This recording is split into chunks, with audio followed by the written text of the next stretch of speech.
معمولی سے درس یا کسی بھی عالم دین کی کوئی بھی بات انسان کو مکمل طور پر سدھار سکتی ہے۔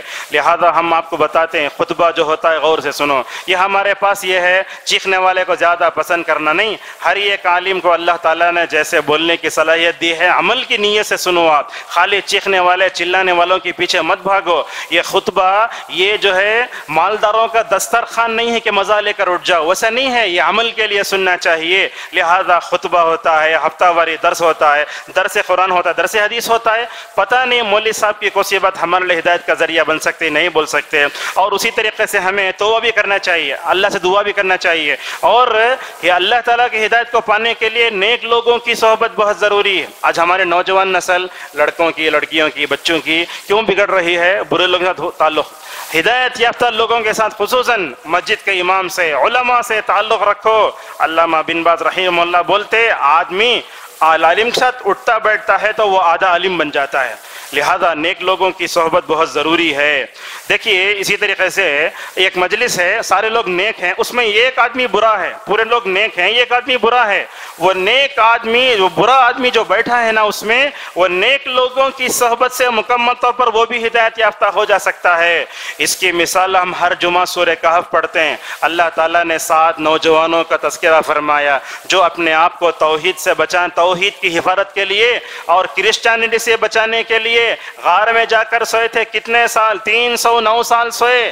اللہ تبارک و تعالیٰ فرماتا ہے انہم فتیۃ آمنوا بربہم وزدناہم ہدی، یہ 7 نوجوان اللہ پہ ایمان رکھنے والے اپنے توحید کی حفاظت کرنے کے لیے غار میں گئے تھے نا، ہم نے ان کی حفاظت کی، ہم نے ان کی ہدایت میں اضافہ فرمایا۔ علماء کیا بولتے؟ 7 نوجوان تھے، وہ 7 نوجوانوں کا اثر ان کے ساتھ رہنے والے کتے پر بھی ماشاءاللہ ہوتا ہے۔ تو اس سے کیا معلوم ہوتا ہے؟ نیک لوگوں سے دوستی کرنے سے، علماء سے ملنے جلنے سے ہم مکمل طور پر ہدایت یافتہ بن سکتے ہیں۔ اور اسی طریقے سے آج کے درس کی آخری بات یہ ہے اللہ تعالیٰ کی ہدایت کو پانے کے لیے دعائیں کرنا۔ کتنی دعائیں ہم آپ کے سامنے پیش کریں گے۔ اللہ کے نبی صلی اللہ علیہ وسلم دعا کرتے اللہم انی اسألک الہدی والتقی والعفاف والغنی، اے اللہ میں تیرے سے ہدایت کا سوال کرتا ہوں۔ حضرت علی رضی اللہ عنہ دعا کرتے تھے اللہم اہدنی وسددنی، اے اللہ تو مجھے ہدایت دے اور میرے اندر پائے جانے والے غلطیوں کو دور فرما دے۔ اور یہ دعا بھی آئی ہے، اللہ کے نبی صلی اللہ علیہ وسلم کہتے وَاهْدِنَا وَيَسِّرِ الْهُدَى لَنَا، اے اللہ ہدایت دے، ہدایت کو تو میرے لیے آسان کر۔ آپ جب سجدے میں جاتے نا، جب آپ اللہ کے قریب ہوتے نا، آپ پریشان رہتے ہیں، اپنے بچوں سے بیوی سے بات نہیں مانتے، سجدے میں اللہ کے قریب ہو جو نفل میں فرض میں کبھی بھی اللہ سے دعا کرو وَاهْدِنَا وَيَسِّرِ الْهُدَى لَنَا۔ اور اسی طریقے سے اگر ہدایت پانا چاہتے ہو تو مساجد سے اپنے تعلق کو مضبوط رکھو۔ آج ہمارے نوجوانوں کو ہم دیکھتے ہیں خانقاہوں میں، قبرستانوں میں ادھر ادھر جا کے جو ہے پڑے رہتے ہیں۔ مساجد سے آپ تعلق کتنے لوگوں کا ہے؟ میں سمجھتا ہوں ہر محلے میں جو مسجد ہے اس محلے میں رہنے والے لوگ نماز پڑھنا شروع کیے تو مسجدہ بننا پڑے گا امت کو۔ آج وہ حال ہے، لیکن مسجدیں پوری خالی ہیں۔ جمعہ کے دن بھی کب آتے؟ خطبہ ختم ہونے سے 10 منٹ پہلے آتے۔ مساجد سے تعلق رکھو، یاد رکھو اللہ تبارک و تعالیٰ نے انہی مساجد سے ہدایت کو جوڑ کر رکھا، جیسا کہ اللہ نے کیا فرمایا ان اول بیت وضع للناس للذی ببکۃ مبارکا وہدی، یہ کعبۃ اللہ ہدایت کا مرکز ہے۔ ہر مسجد کو ہدایت کا مرکز ہونا چاہیے۔ یہاں بگڑے نوجوانوں کی اصلاح ہوتی ہے، لڑکیوں کی اصلاح ہوتی ہے، یہاں جو لوگ بگڑتے ہیں ان کو ہدایت کا راستہ بتایا جاتا ہے۔ اللہ تبارک و تعالیٰ نے اسی کی طرف اشارہ کرتے ہوئے سورہ توبہ میں کہا مسجدوں کو جو لوگ آباد کرتے ہیں وہی لوگ ہدایت پاتے ہیں۔ جو آدمی نماز پڑھا سمجھ جاؤ وہ نمازی نہیں، وہ ہدایت یافتہ انسان ہے۔ جو لوگ مساجد سے اپنا تعلق نہیں جوڑتے وہ ہدایت یافتہ نہیں، گمراہ لوگ ہیں۔ آخری بات آج کے درس کی، ہدایت کو پانے کے لیے جہاں ہم ہدایت پر رہیں وہیں دوسروں کی ہدایت کے لیے بھی ہمیں دعا کا اہتمام کرنا چاہیے۔ رسول اکرم صلی اللہ علیہ وسلم نے قبیلہ دوس کے لیے دعا فرمائی تھی اللہم اہدی دوسا وأتی بہم، اے اللہ دوس قبیلے کے لوگوں کو ہدایت دیا اور ان کو میرے پاس لے کر آ۔ اللہ کی نبی دعا فرمائی نا، اور یہ قبیلہ طائف میں رہتا تھا۔ نبی کریم صلی اللہ علیہ وسلم کی دعا کیسے قبول ہوتی ہے دیکھو، یہی دوس کے قبیلے کے رہنے والے حضرت ابو ہریرہ رضی اللہ تعالی عنہ 7 ہجری میں خیبر کے موقع پر ایمان لے آتے ہیں۔ اسی طریقے سے ایک مرتبہ اور سے سنیے بات یہ، حضرت ابو ہریرہ رضی اللہ عنہ رسول اللہ صلی اللہ علیہ وسلم کے پاس دوڑتے ہوئے نظر آتے ہیں اور آنا کر اچانک رونا شروع کرتے ہیں ابو ہریرہ رضی اللہ عنہ۔ اللہ کے نبی صلی اللہ علیہ وسلم نے پوچھا اے ابو ہریرہ روتے کیوں ہو؟ تو کیا کہا ابو ہریرہ رضی اللہ عنہ نے، یا رسول اللہ ابھی میری ماں سے میری ملاقات ہوئی، تھوڑی دیر پہلے میری ماں نے میرے سامنے آپ کو گالیاں دی، آپ کے خلاف کہا، مجھے آپ کے خلاف سننا پسند نہیں ہے، میرا دامن 5000 حدیثوں سے بھرا ہوا ہے، میری ماں جہنم میں چلی جائے مجھے یہ پسند نہیں ہے۔ اور کیا کہا اس وقت ابو ہریرہ رضی اللہ تعالیٰ عنہ نے کہا، یا رسول اللہ ذرا میری ماں کی ہدایت کے لیے دعا کر دیجیے نا۔ اور دنیا میں نبی کریم صلی اللہ علیہ وسلم سے بڑھ کر کس کی دعا قبول ہو سکتی ہے؟ آپ صلی اللہ علیہ وسلم نے دعا فرمائی، کہا اللہم اہد ام ابی ہریرہ، اے اللہ ابو ہریرہ کی ماں کو ہی ہدایت دے دے تو۔ اتنا ہی ہوا، حضرت ابو ہریرہ کہتے ہیں نبی کریم صلی اللہ علیہ وسلم نے دعا فرمائی، میں نکلا جا کر اپنے گھر کو دیکھتا ہوں، میں نے گھر کا دروازہ مارا تو میری ماں اسلام لانے کے بعد نہا کر حمام سے نکل رہی ہیں اور کہہ رہی ہیں میں مسلمان ہو چکی ہوں۔ یا علماء کیا بولتے، ابو ہریرہ گھر پہنچنے سے پہلے اللہ کے نبی کی دعا ابو ہریرہ کے گھر کو پہنچ گئی۔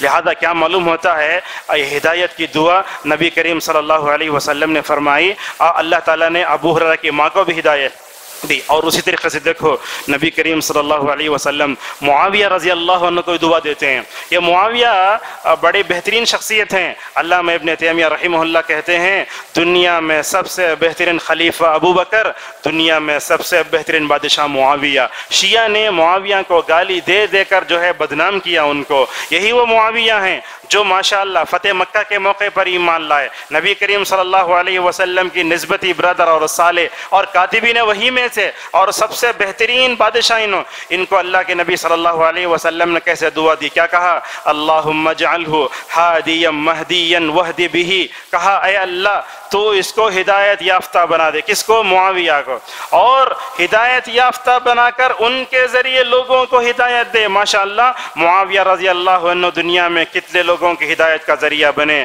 ایک ہیں حضرت جریر بن عبداللہ البجلی رضی اللہ عنہ، یہ نبی صلی اللہ علیہ وسلم کے پاس آ کر کہتے ہیں یا رسول اللہ جب بھی میں گھوڑے کی پیٹھ پر بیٹھتا ہوں نا میرا دل مارنے لگتا ہے، کیا کروں؟ آپ صلی اللہ علیہ وسلم نے جریر سے کہا جریر ذرا کپڑے ہٹاؤ۔ آپ صلی اللہ علیہ وسلم نے اپنا ریشم سے زیادہ نرم ہاتھ جریر بن عبداللہ البجلی کے سینے پر رکھا اور آپ صلی اللہ علیہ وسلم نے دعا فرمائی، اے اللہ اس کو ثابت قدم رکھ، اس کو ہدایت دینے والا بنا اور اس کے ذریعے مکمل طور پر لوگوں کو ہدایت دے۔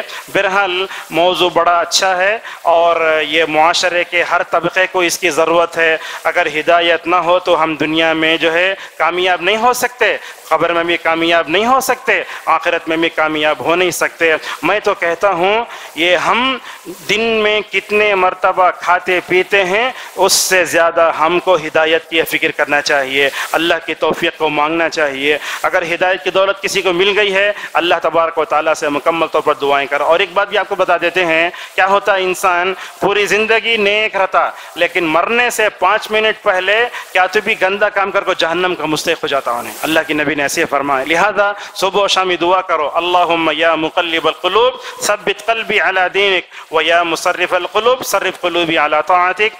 ہم یہیں اپنے درس کو ختم کرتے ہیں اور آپ کا شکریہ ادا کرتے ہیں۔ اللہ تبارک و تعالیٰ سے ہمیں دعا کرتے ہیں کہ اللہ تعالیٰ ہم کو اپنی ہدایت کے دولت سے مالا مال فرمائے، اللہ تعالیٰ ہمیں ہدایت پر استقامت عطا فرمائے اور جن کو بھی ہدایت ملی ہے اس ہدایت پر جمع رہنے کی توفیق عطا فرمائے۔ اللہ تعالیٰ ہم سب کو نبیوں کے راستے پر، رسولوں کے راستے پر، خصوصاً جناب محمد رسول اللہ صلی اللہ علیہ وسلم، حضرات صحابہ کرام، اسلاف اعظام کے راستے پر چلتے ہوئے ہدایت یافتہ بننے کی توفیق عطا فرمائے۔ پروردگار اس امت میں جتنے لوگ گمراہ ہیں ان سب کو ہدایت کی دولت سے مالا مال فرما۔ اس ملک ہندوستان میں تیرے جتنے بھی برادران وطن ہیں، بندے ہیں، اے اللہ سب کو ہدایت کی دولت سے مالا مال فرما۔ اے اللہ ہمیں دنیا میں بھی ثبات قدمی عطا فرما، قبر میں بھی سوالات کے وقت بھی ثبات قدمی عطا فرما، اور قیامت کے دن بھی ہمیں مکمل طور پر ثبات قدمی عطا فرما، اور خصوصاً پل صراط پر سے گزرتے ہوئے بھی اللہ تعالی ہمیں ثبات قدمی کی دولت سے مالا مال فرمائے۔ آمین۔ وآخر دعوانا الحمد للہ رب العالمین۔